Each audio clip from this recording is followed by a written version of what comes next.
Well, here we go for the last weekend's racing before Christmas.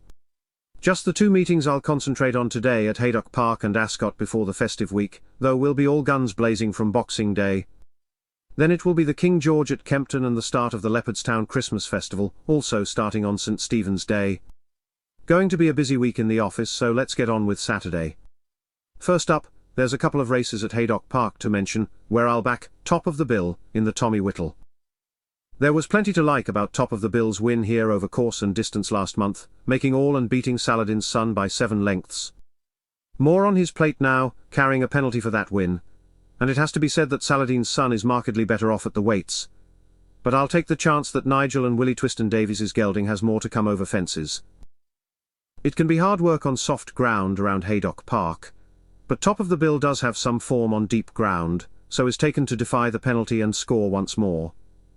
Next up, in a listed mare's novice hurdle, Supreme Molinas is my selection. Not seen since beating the reopposing a path to Rhonda on her hurdling bow at Exeter, Dan Skelton's Supreme Molinas can go in again. It's taken on trust that she's going to cope with this sticky going at Haydock Park, but it's a fair trek up from the Alcester Handler's base, and in Tristan Durrell they have an excellent second jockey at the yard, who is picking up winners for fun as we approach the busy winter schedule. Harry Derham's Jackie Hobbs and Irish Raider walks the talk, from John McConnell's yard complete my 3. But Supreme Molinas gets the nod. For my Saturday nap, I'm going to take a bit of a gamble on the Irish Raider, Honesty Policy. A fascinating race for the feature, but I'm afraid for home backers this one's going back to Ireland with Honesty Policy. Gordon Elliott's second season hurdler is into open company here, and totally unexposed at this trip with no concerns over the ground must have a huge shout. Seasoned stayers Strong Leader and Impose Toy will have their supporters, and arrive with race fitness guaranteed after filling the first 2 spots in the long-distance hurdle at Newbury. But they are both fully out there and might be caught by surprise when looking at each other when push comes to shove. And Honesty Policy looms up behind them.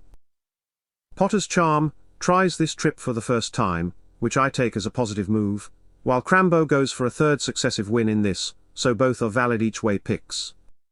But for the win, I'll chance my arm with the young pretender, Honesty Policy. My next best is next up, in the Howden Silver Cup handicap. I'll be praying to the sun gods that the rain stays away at Ascot on Saturday, because if it does, Victorino is the one to keep on side in this premier handicap.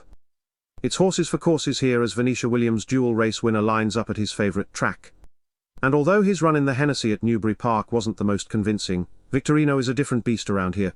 So, I'm prepared to take the chance that he's going to get the hat-trick. However, the ground's the big factor here. So, expect the informed Ben Pauling to have a say with the well-weighted Pick Rock, while John Joe and A.J. O'Neill's Johnny Who will have plenty of backers and joins my shortlist. A cracker of a handicap chase, but I'll bet Victorino won't be far away on his favoured hunting ground. Earlier on at Ascot, there is just 3 for the opener, but a trappy little race it is. I do think that I'll give preference to Gordon Elliott's Firefox, who on balance makes the most appeal on this soft ground. There's no doubting the Culentry Yard's form, and given the effort taken to get Firefox over for this graduation chase before a likely tilt at the King George on Kempton's Boxing Day card. So, there is a plan in action. Of course it's a lot to do with who Firefox faces here, with James du Burlay needing to improve on a lowly 6th in the John Durkan last time out, and Iroko just getting going on a campaign that is all about the Grand National in April. So it's safe to assume that this will be a confidence-boosting ride for the selection. Firefox to win at a canter if I'm right. In the Howden handicap chase I'm going to take my chance on the well-handicapped Venetia Williams runner the famous 5, given these conditions. The top weights here, Paul Nicholls' Matterhorn and Ben Pauling's Bad would probably prefer better ground, though there is no more rain in the forecast, and I have to say that both these trainers are riding high in a purple patch of form. However, they both have to give lumps of weight to the famous 5. And that could be telling coming up Ascot's stiff finish. Scarface would be a solid each-way angle if that's your betting strategy, and all 8 declared set off. But the famous 5 gets my win vote. Later on, in the closer, I'll side with Fiercely Proud in the Rotary Club festive handicap hurdle. He did look in need of the run when over 13 lengths adrift of Alexei in the Great Wood at Cheltenham last month, but can only come on for that run.